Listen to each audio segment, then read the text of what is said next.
नमस्कार, मैं हूं सोनिया और आप देख रहे हैं कार्यक्रम आध्यात्मिक ज्ञान चर्चा।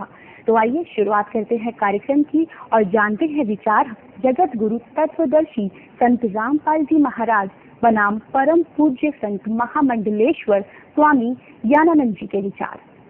महाराज जी, आपका इष्ट देव कौन है? हमारे इष्ट अखिल कोटि ब्रह्मांड नायक जगत गुरु भगवान श्री कृष्ण है। श्री कृष्ण भगवान पूर्ण अवतार हैं। कृष्ण तो भगवान से। महाराज जी, क्या श्री कृष्ण जी ही विष्णु भगवान का स्वरूप है?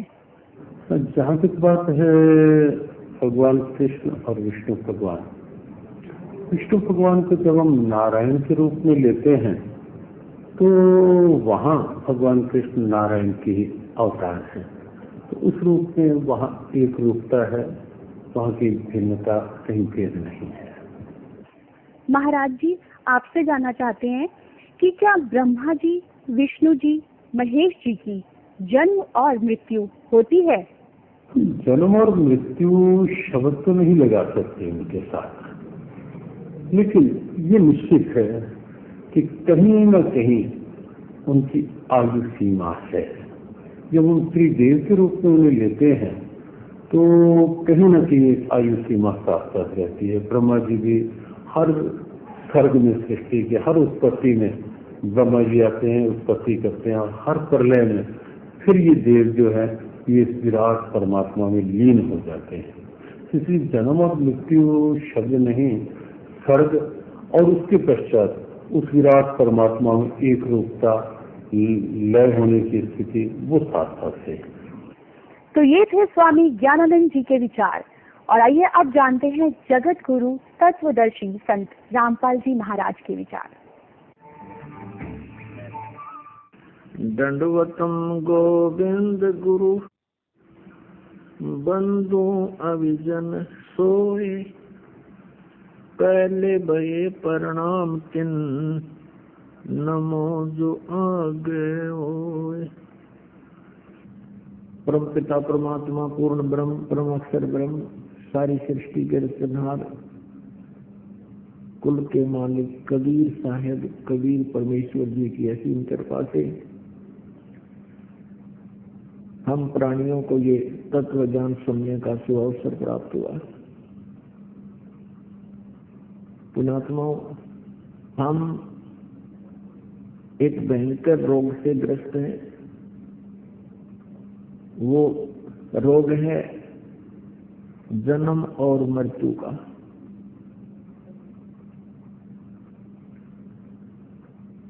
और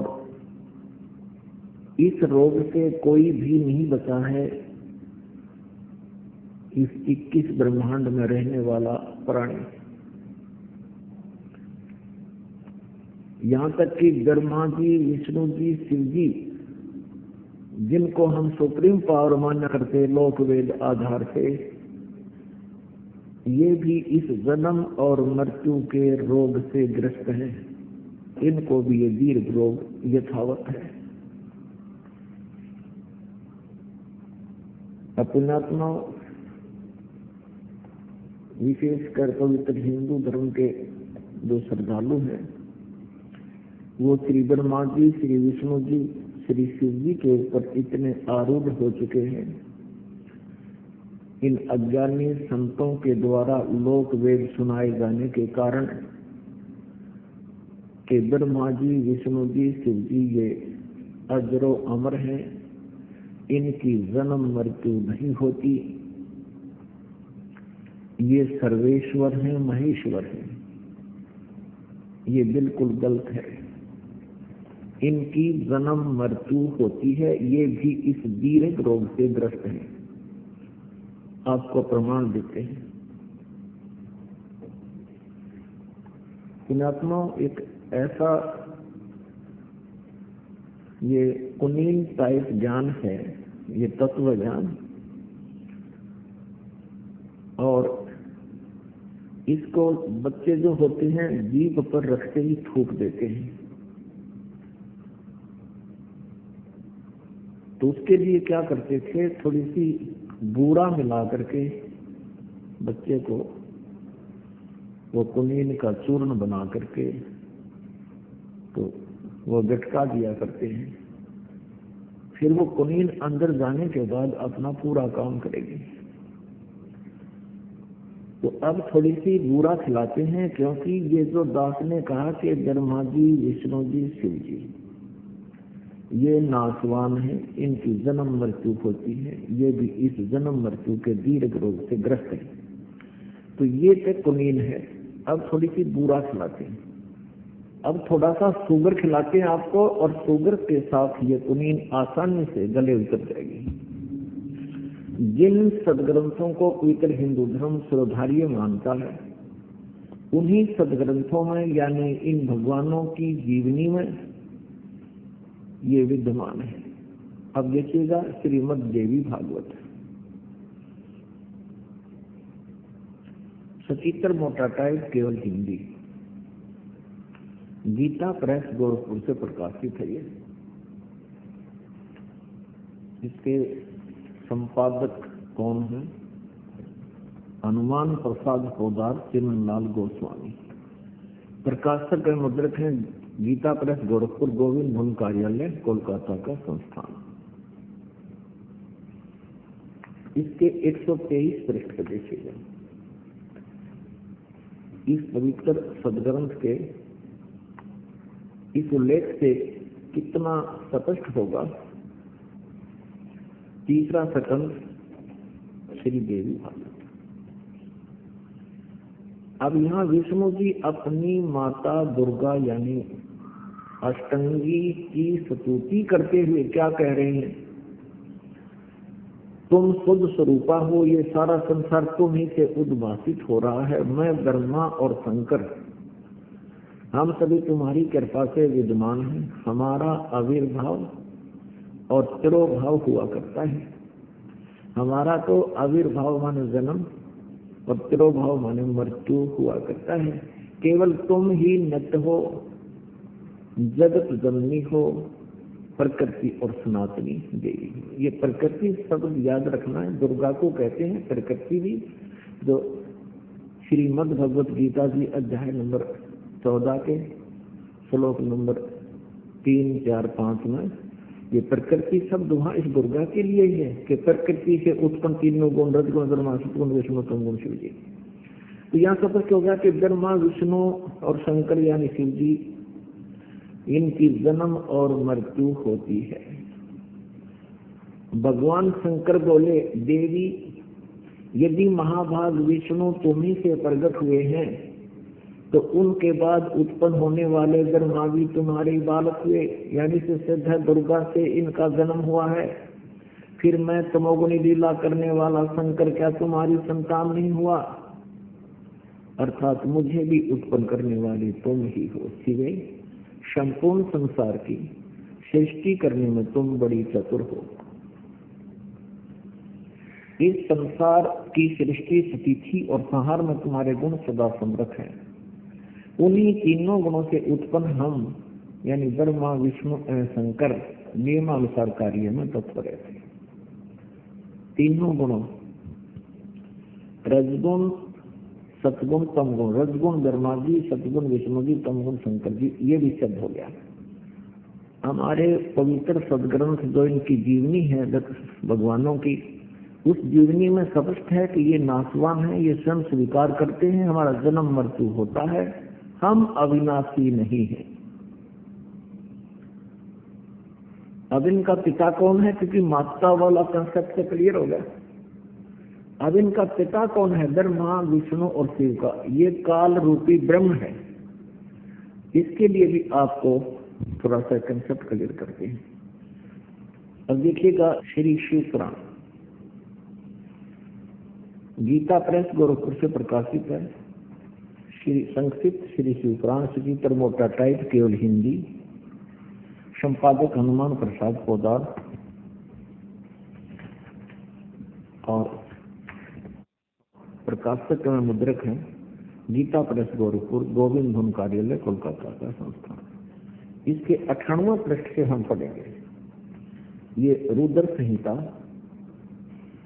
संक्षिप्त शिवपुराण 98 पृष्ठ 98 पृष्ठ, यहां देखिएगा नीचे। अपने पुत्र नारद की यह बात सुनकर लोक पितामह ब्रह्मा वहां इस प्रकार बोले। ये अध्याय 5 समाप्त हुआ रुद्र संहिता का 6ठे अध्याय में। ब्रह्मा जी ने कहा, ब्रह्मन देव शिरोमणि, तुम सदा समस्त जगत के उपकार में ही लगे रहते हो। तुमने लोगों के हित की कामना से बहुत उत्तम बात पूछी है।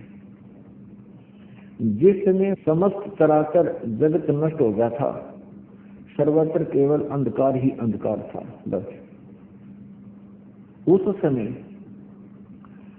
तत्सद ब्रह्म, उस समय तत्सद ब्रह्म, इस श्रुति में जो सत सुना जाता है एकमात्र वही शेष था। ये आपने 99 पृष्ठ पर पढ़ा। अब 100 पृष्ठ पर देखते हैं। ये 100 पृष्ठ पर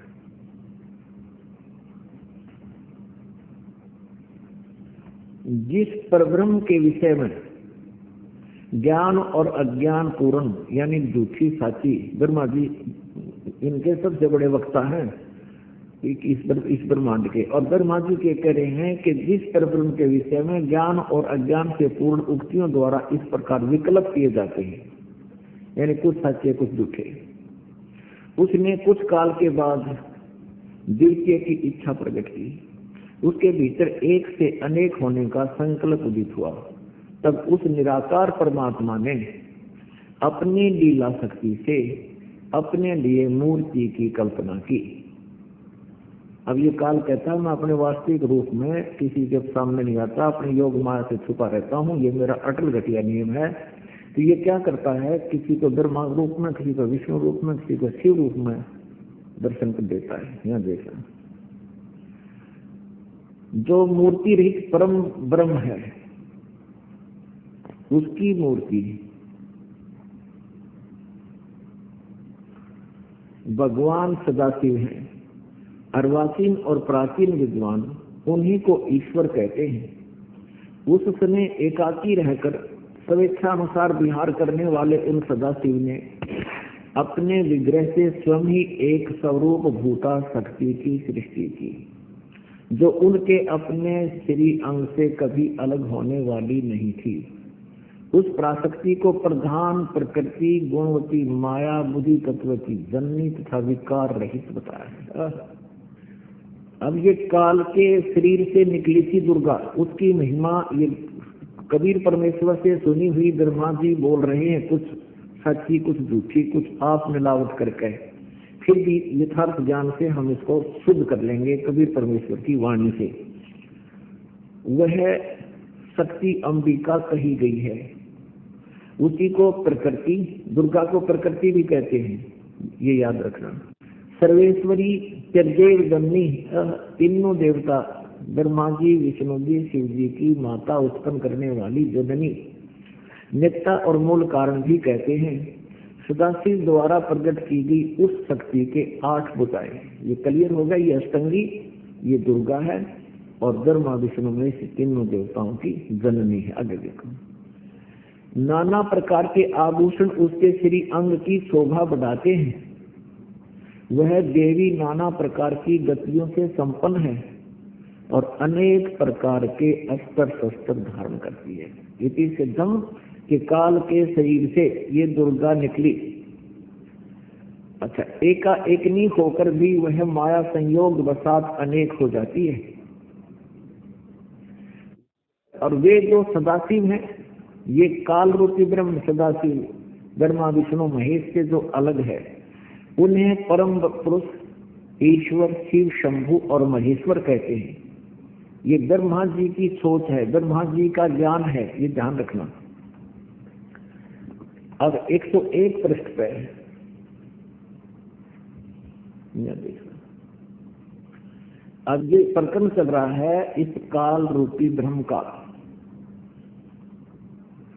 वे जो सदाशिव हैं उन्हें परम पुरुष ईश्वर शिव शंभु और महेश्वर कहते हैं। वे 101 पृष्ठ पर आ गए। वे अपने सारे अंगों में भस्म रमाए रहते हैं। उन काल रूपी ब्रह्म ने,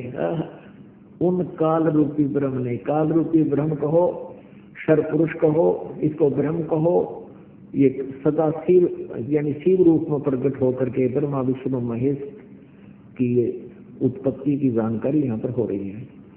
उन काल रूपी ब्रह्म ने, यानी इस जो गीता ज्ञान देता है ये काल रूपी ब्रह्म ही है, श्री कृष्ण जी में प्रवेश करके बोला है। उन काल रूपी ब्रह्म ने एक ही समय शक्ति के साथ, नाथ नहीं है, शक्ति के साथ शिवलोक नामक क्षेत्र का निर्माण किया था। उस उत्तम क्षेत्र को काशी कहते हैं। ये प्रियतम रूप शक्ति और शिव, प्रियतम पति पत्नी रूप में शिव, शक्ति और शिव, दुर्गा और ये काल रूपी ब्रह्म जो परमानंद स्वरूप है उस मनोर क्षेत्र में नित्य निवास करते हैं। आगे देखो, देवव्रते एक समय उस आनंद वन में रमण करते हुए शिवा और शिव के मन में, दुर्गा और काल के मन में, इस काल रूपी ब्रह्म के मन में यह इच्छा प्रगट हुई।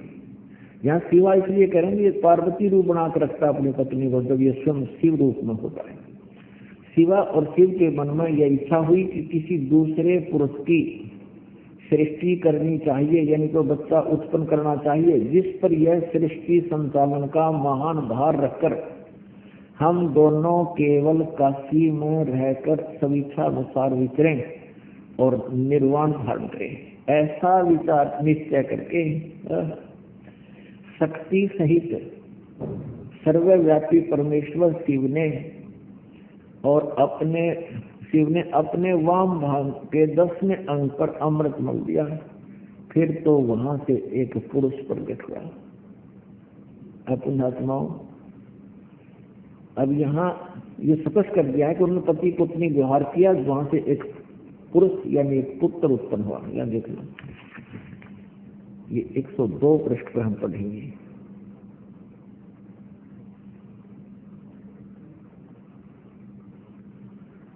शिव ने कहा, वत्स, वो उत्पन्न हुए पुत्र को ये काल कहता है, सदा शिव भी कहो इसको, काल रूपी ब्रह्म को, क्योंकि ये शिव रूप में वहां प्रगट है, खड़ा है। वत्स, व्यापक होने के कारण तुम्हारा विष्णु नाम विख्यात हुआ। ये स्पष्ट हो गया कि विष्णु जी के माता पिता दुर्गा और ये काल रूपी ब्रह्म है। और इसी प्रकार यहाँ देखो, ब्रह्मा जी कहते हैं, ये अध्याय नंबर 6 समाप्त हुआ रुद्र संहिता का। 7वें में ब्रह्मा जी अपनी उत्पत्ति बता रहे। ब्रह्मा जी कहते हैं, देवव्रते तत्पश्चात कल्याणकारी परमेश्वर शाम सदाशिव ने पूर्ववत परिवर्तन करके, यानी जैसे विष्णु को उत्पन्न किया, दोनों ने मिलकर अपने दाहिने अंग से उत्पन्न किया, या वो अपने आत्माओं, ये स्पष्ट हो गया कि श्री ब्रह्मा जी, श्री विष्णु जी के माता पिता ये सदाशिव रूपी यानी काल रूपी ब्रह्म, इसको सदाशिव कहो, और शिवा कहो, चाहे दुर्गा कहो, प्रकृति कहो। ये दुर्गा इनकी माता है और ये काल इनका पिता है। अब यहाँ अनुवाद करता थोड़ी सी गड़बड़ कर गया हिंदी में, संस्कृत में बिल्कुल सही लिखा है कि अब शिव जी से शिव जी की उत्पत्ति कैसे बताऊं, जति नहीं उसके दिल में, इसलिए उन अनुवाद ही गलत कर दिया। और परमात्मा कहते हैं, चोर चुरावे तुमड़ी, वो गड्ढे पानी में, वो गड्ढे हुआ ऊपर आवे, न सच्चाई छली ना। इन्होंने सच्चाई को छुपाने की भरसक कोशिश की, लेकिन फिर भी ये सच्चाई को मिटा नहीं सके। आप जी को ये पढ़ने को मिला कि श्री ब्रह्मा जी, श्री विष्णु जी के माता पिता ये प्रकृति यानी दुर्गा माता है, और ये काल रूपी ब्रह्म इनका पिता है। अब यहाँ इस अनुवादकर्ता ने विचलित होकर के भगवान शिव जी की उत्पत्ति नहीं वर्णन किया, लेकिन सच्चाई छुप नहीं सकती। अब देखिएगा, 9वें अध्याय में 110 पृष्ठ पर इन तीनों से अलग है वो जो इनका पिता है। देखिएगा संस्कृत के पुराण 110 पृष्ठ पर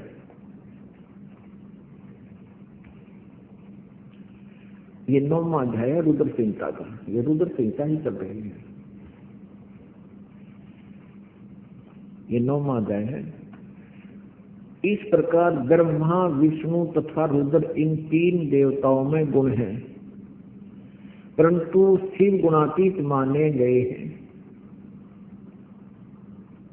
इन तीन देवताओं में गुण है परंतु शिव गुणातीत माने गए। ये काल रूपी ब्रह्म है, इसको ब्रह्म कहोते, काल रूपी ब्रह्म कहोते, सरपुरुष कहो। ये ब्रह्मा, विष्णु और शिव का पिता है। अब आपको थोड़ा सा और कंसेप्ट ले सकते हैं। अब पवित्र शिव पुराण में ये स्पष्ट हो गया कि ब्रह्मा जी, विष्णु जी और शिव जी, इनकी जन्म मृत्यु होती है।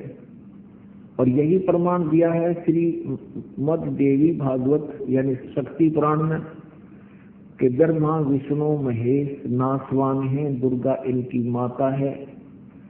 अब ये कंसेप्ट के यहाँ ब्रह्मा, विष्णु, महेश से अलग है एक ब्रह्म जो इनका पिता है, वो देखना विष्णु पुराण भी इसका समर्थन करेगी। अब ये देखिएगा श्री विष्णु पुराण जो इसी तथ्य का समर्थन कर रही है, गीता प्रेस गोरखपुर से प्रकाशित है। इसके अनुवादक हैं श्री मुनि लाल गुप्त। इसमें एक और विशेषता है, ये प्रकाशित है गीता प्रेस गोरखपुर से। 102 पृष्ठ पर आपको दिखाते हैं। प्रथम अंश अध्याय नंबर 22 और इसके 102 पृष्ठ पे ये देखिएगा। और 58 नंबर श्लोक में ये संस्कृत इसमें साथ है। ब्रह्मा, विष्णु, शिव ब्रह्म प्रधाना, ब्रह्म सत्य है। उससे नीचे देवता, उससे नीचे दक्ष आती है। यहाँ देखो इसकी हिंदी यहाँ पर है। हे ब्रह्मन, ब्रह्मा, विष्णु और शिव ब्रह्म की प्रधान शक्तियां हैं। स्पष्ट हो गया। ये ब्रह्मा, विष्णु और शिव से अलग है ये ब्रह्म, काल रूपी ब्रह्म। अब इतना ही कंसेप्ट हमने यहाँ क्लियर करना था। अपने आत्मा एक शब्द, एक सेंटेंस, एक वाक्य दास ने कहा था कि श्री ब्रह्मा जी, श्री विष्णु जी, श्री शिव जी, इनकी भी जन्म मृत्यु होती है, इनको भी ये दीर्घ रोग लगा हुआ है। तो ये तो थी कुनीन। अब इतनी सी कुनीन को गले उतारने के लिए ये ढेर सारी शुगर खुआनी पड़ी, क्योंकि शुगर तो आप खा ही रहे हो, इन सदग्रंथों को तो आप पढ़ भी रहे थे और इसको मान भी रहे हो, ये अच्छी है, सच है। तो इस प्रकार ये कुनीन अंदर जाकर आपके इस अज्ञान का भी नाश करेगी। यानी ये तत्व ज्ञान है जो श्री मद भगवत गीता के अध्याय नंबर 4 के श्लोक नंबर 34 में कहा कि उस तत्व ज्ञान को, कौन से तत्व ज्ञान को, जो गीता के अध्याय नंबर 4 के श्लोक नंबर 32 में कहा कि जो सचिदानंद घन ब्रह्म की वाणी में, ब्रह्मणे मुखे, संस्कृत में लिखा है कि वो ब्रह्मणे मुखे, ब्रह्मणे माने सचिदानंद घन ब्रह्म यानी परम अक्षर ब्रह्म पूर्ण परमात्मा ने अपने मुखारविंद से, अपनी मुख से उच्चारित वाणी में, उस सचिदानंद घन ब्रह्म की वाणी में विशेष विस्तार से कहे हैं आध्यात्मिक ज्ञान, आध्यात्मिक यज्ञ की जानकारी दी है। तो चौथे अध्याय के 34वें श्लोक में कहा कि उस तत्व ज्ञान को तो तत्वदर्शी संतों के पास जाकर समझ, उनको दंडवत प्रणाम करने से, विनम्र भाव होकर करके उनसे प्रसन्न करने से वो तत्वदर्शी संत तुझे उस परमात्म तत्व का ज्ञान देंगे जो गीता ज्ञान दाता से अलग कोई परमात्म तत्व है। जिसके विषय में गीता जी अध्याय नंबर 18 के श्लोक नंबर 62 में कहा कि अर्जुन तू सर्वभाव से उस परमेश्वर की शरण में जा, उसकी कृपा से ही तो परम शांति और सनातन परम धाम को प्राप्त होगा, यानी सतलोक चला जाएगा। सतलोक माने सनातन स्थान, सनातन परम धाम जो सदा रहने वाला, कभी नाश में ना आवे, वो सतलोक, हम उसे सतलोक कहते हैं संत लैंग्वेज में। जो अविनाशी स्थान है, सनातन परम धाम कहो, शाश्वतम स्थानम कहो, तो वहां चला जाता है। तो ये वो तत्व ज्ञान है जो हमारे अंदर जाकर के अज्ञान का नाश करेगा। फिर अज्ञान नाश होने से हम तत्व ज्ञान ग्रहण करेंगे और तत्व ज्ञान से फिर हमारा जो जन्म और मृत्यु का दीर्घ रोग समाप्त हो जाएगा। श्रीमद् भगवत गीता जी अध्याय नंबर 15 के श्लोक नंबर 1 से लेकर 4 में स्पष्ट किया है। उस तत्वदर्शी संत की पहचान बताई है कि उल्टे लटके हुए संसार रूपी वृक्ष को, जो ऊपर को जड़ है, ऊपर को जड़ तो मूल परमात्मा है, यानी मूल रूपी परमात्मा तत्व परम अक्षर ब्रह्म है, और नीचे को तीनों गुण रजगुण धर्मादि सतगुण विष्णु तमगुण शिवजी रूपी शाखाएं हैं। और जो संत इस पूरे संसार रूपी वृक्ष की जड़ से लेकर और तना डार शाखा और पत्तों की जानकारी देता है, बताता है, सभी विभाग सभी छंद यानी अलग अलग छंद विभाग बताता है, स वेदवित वो तत्वदर्शी संत है, वो वेद के तात्पर्य से परिचित है, उसके जानने वाला है। फिर बताया है कि जब वो तत्वदर्शी संत मिल जावे, उसको तत्व ज्ञान आपको प्राप्त हो जावे। गीता जी अध्याय नंबर 15 के श्लोक 3-4 में कहा कि उसके पश्चात कहा कि उस असंख्य शस्त्रेन यानी तत्व ज्ञान रूपी शस्त्र के द्वारा छिटवा माने काट कर इस अज्ञान रूपी उलझे हुए इस दुखी को ऐसे तत्व ज्ञान रूपी शस्त्र से काट कर यानी समझ कर उसको सुलझा कर उसके पश्चात उस परमेश्वर के उस परम पद की खोज करनी चाहिए, जहां जाने के बाद ये प्राणी फिर लौटकर कभी संसार में नहीं आते। यानी जहां जाने के बाद उस पूर्ण परमात्मा की साधना करने से जन्म और मृत्यु का ये दीर्घ रोग सदा के लिए समाप्त हो जाएगा। अब अभी तक तो आप जी ने सुना है कि ब्रह्मा विष्णु महेश ये नाशवान है। अब इनके पिता ब्रह्म हैं और ये ब्रह्म गीता जी का ज्ञान श्री कृष्ण जी में प्रवेश करके दे रहा है, जो कह रहा 8वें अध्याय के 13वें श्लोक में कि अर्जुन ओम इति एकाक्षरम ब्रह्म व्यवहारन माम अनुस्मरण ये प्रयाति तगम देहम स याति परमाम गति। मुझ ब्रह्म का माम ब्रह्म, मुझ ब्रह्म का एक ओनली वन मंत्र है, केवल एक मंत्र है, एक अक्षर का ये ओम मंत्र है। उच्चारण करके सिमरण करता हुआ यह प्रयाति तदम देहम जो शरीर त्याग कर जाता है सयाति परमाम गति, वो ओम से मिलने वाली परम गति को प्राप्त होता है। गीता जी अध्याय नंबर 8 के श्लोक नंबर 16 में कहा कि अर्जुन ब्रह्मलोक पर्यंत इस ओम नाम के जाप से ब्रह्मलोक प्राप्त होता है और ब्रह्मलोक पर्यंत भी पुनरावर्ती में है। वहां गए हुए प्राणी भी फिर जन्म मृत्यु को प्राप्त होते हैं, जन्मते और मरते हैं। अपने पुण्य क्षीण होने पर वो फिर पृथ्वी पर ही अन्य प्राणियों की योनियों में कष्ट खाते हैं। तो ब्रह्म की साधना भी पूर्ण मोक्षदायक नहीं है, ओम नाम का जाप भी पूर्ण मोक्षदायक नहीं है, ये हमारे सदगुरु सिद्ध करते हैं।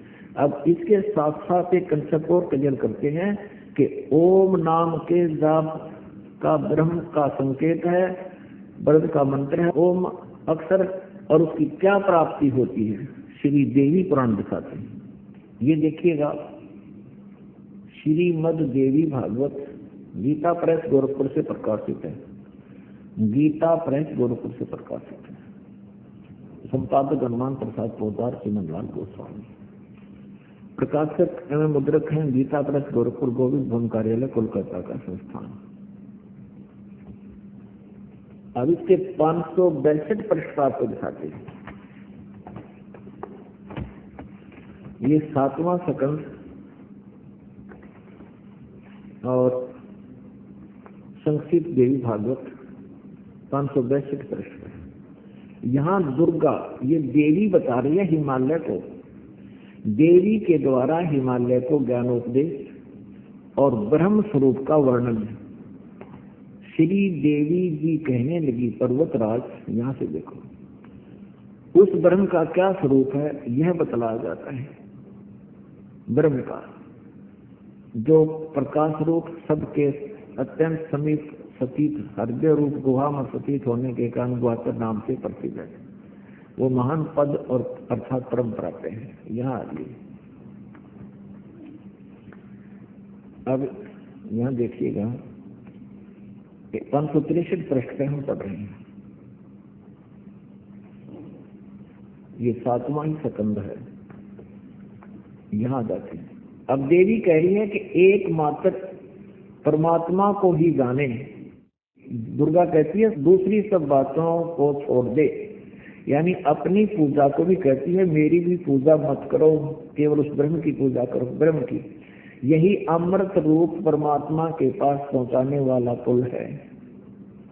संसार समुद्र से पार होकर अमृत स्वरूप परमात्मा को प्राप्त कराने का यह सुलभ साधन है। यह देखना, इस आत्मा का यानी इस भगवान का ओम के जप के साथ ध्यान करो, यानी ओम का जाप करो।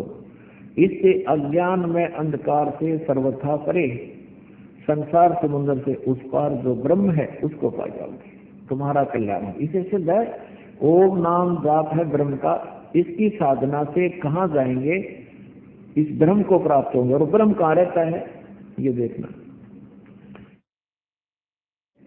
यह सबका आत्मा ब्रह्म ब्रह्मलोक रूप दिव्य आकाश में रहता है, सतीत है, वो ब्रह्मलोक में है।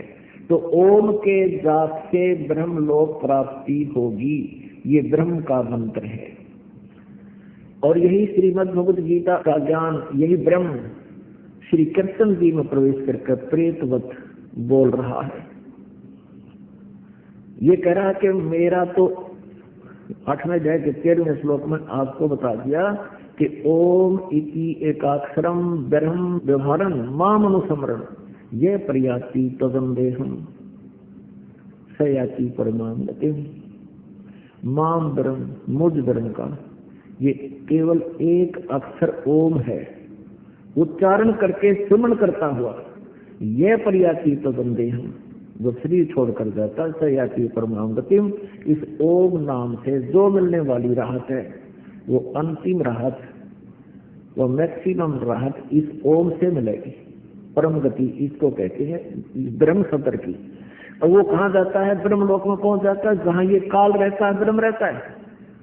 और गीता जी अध्याय नंबर 8 के श्लोक नंबर 16 में स्पष्ट किया है कि ब्रह्मलोक पर्यंत भी शरीर पुनरावृत्ति में है, वहां गए हुए भी वापस जन्म मृत्यु में आते हैं। ये दीर्घ रोग नहीं कटा ब्रह्म और ओम नाम के जाप साधना और ध्यान से। पुण्यात्माओं, ये तत्व ज्ञान है कबीर परमेश्वर की वो अमृत वाणी है। गीता के अध्याय नंबर 4 के श्लोक नंबर 32 में जिसके ब्रह्मणा मुखे यानी सचिदानंद घन ब्रह्म की अमृत वाणी, उनके मुखारबिंद से उतरित वाणी में जो ज्ञान है उसके विषय में परमेश्वर ने स्वयं कहा है, और ज्ञान सब ज्ञानड़ी कबीर ज्ञान सो ज्ञान, जैसे घोड़ा तोड़ का अब करता चलो मैदान। अब परमेश्वर कबीर जी की वाणी ये तत्व ज्ञान एक तोब का गोला है। आप शिक्षित हैं, सदग्रंथ हमारे पास है, आसानी से यह ज्ञान रूप अंधकार इस तोब के गोले से कति नाश हो जाएगा। तोब का गोला मैदान बना देता है, तो अकेले क्यों ना हो। ऐसे ही ये अज्ञान रूपी किले नकली संतों ऋषियों ने हमारे चारों तरफ बना रखे हैं, मन गढ़ंत लोक कथाएं सुना रखी हैं। अब इस तत्व ज्ञान से सारी ढह जाएंगी, खत्म हो जाएंगी और हम स्वतंत्र होंगे, जन्म मृत्यु का रोग हमारा कटेगा। अब यहाँ ब्रह्म भी नाशवान है। गीता ज्ञान दाता ये ब्रह्म श्री कृष्ण में प्रवेश करके बोल रहा है, ये भी काल है, ये भी नाशवान है। अब यहाँ थोड़ा सा कंसेप्ट को क्लियर करते हैं।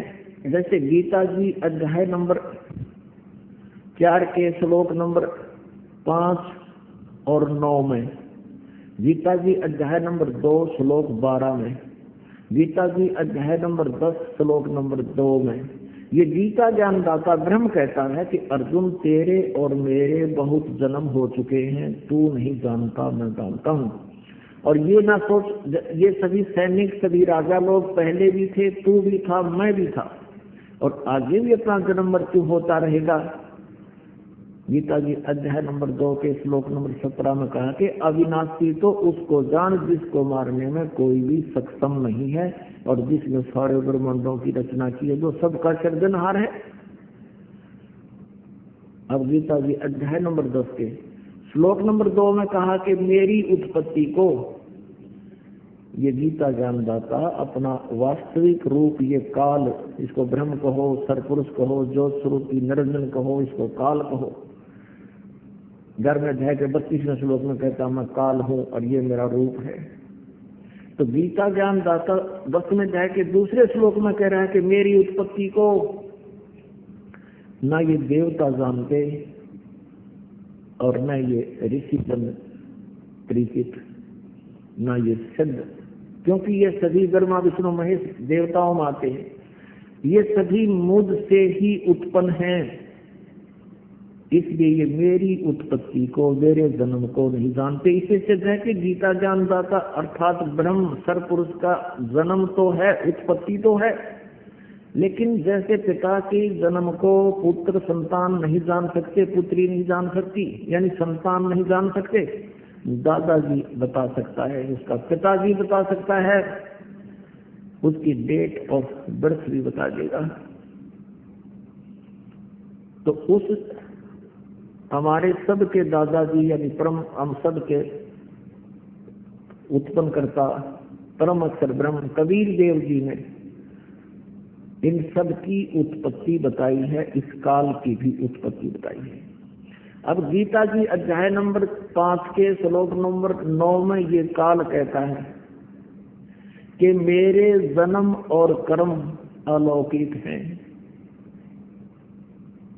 अब कैसे तो इसके कर्म अलौकिक हैं और कैसे इसके जन्म अलौकिक हैं ये बताते हैं।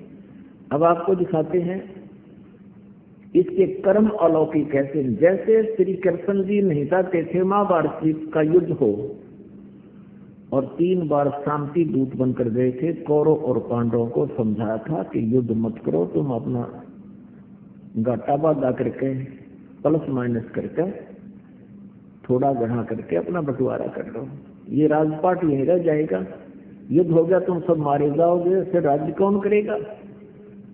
तो पुणात्माओं जैसे कहते वो फिर भी नहीं माने थे, तो युद्ध का बिगुल बज गया, आमने सामने सेना खड़ी। अब अर्जुन ने सामने देखा कि अपने भाइयों के, जैसे चाचा ताऊ के भाई, चाचा ताऊ के भाई और उनके बच्चे दूर नहीं होते, उनको सीने से लगाए फिरते हैं, एक दूसरे से प्यार करते हैं अपने कुल की संतान से। तो वही बच्चे सामने लठ लिए खड़े हैं, उधर से उनके बच्चे लठ लिए खड़े हैं, हथियार लिए खड़े, मारने को तैयार हो गए हैं। तो अर्जुन के मन में एक साधु भाव उत्पन्न हुआ, अब किसके लिए लड़े, इन सामने वाले का केताऊंगा के भाइयों ने बच्चा ने मार के हम राज करेंगे, हमारे जैसा नीत नहीं, हृदय में गलानी होगी, युद्ध नहीं करना चाहा। अब वहां काल ने देखा कि कृष्ण जी भी कह देगा कि चल अर्जुन बहुत अच्छा हो गया, जब भी सद्बुद्धि आ जाए उसी समय बहुत अच्छा होता है। लेकिन उसी समय ये काल प्रवेश कर गया है श्री कृष्ण जी के शरीर में। और श्री कृष्ण जी की आत्मा को इसने दबा लिया। जैसे यहाँ देखते हो प्रेत आकर के पता नहीं क्या क्या बकवाद करता है और उस आत्मा को दबा देता है करके वो। उसके निकलने के बाद यहाँ आप रोज देखते हो, यहाँ अपने ऑटोमेटिकली परमात्मा ये सुख दे रहा है।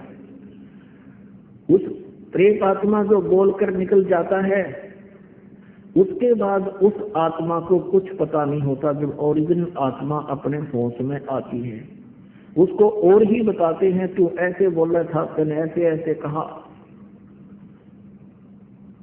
तो ऐसे ये काल श्री कृष्ण जी में प्रवेश कर गया और इसने वो गीता का ज्ञान तो दिया वेदों वाला, लेकिन युद्ध कराने के लिए जो अटकल भयंकर रूप दिखाना, अर्जुन जैसे योद्धा भी कांपन लगे उसके रूप में देखकर, तो भयभीत होकर श्री अर्जुन ने स्वीकार कर लिया युद्ध करना कि यदि मैं युद्ध नहीं करूंगा और ये करवाना चाह रहा है, और इसने एक बार फिर वो अपना भयंकर रूप दिखा दिया, मेरा हार्ट अटैक हो जाएगा।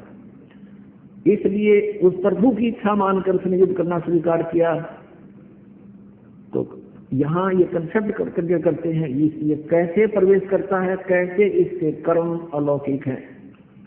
देखिएगा श्री विष्णु पुराण गीता प्रेस गुरुकुल से प्रकाशित, अनुवादक हैं मुनिलाल गुप्त।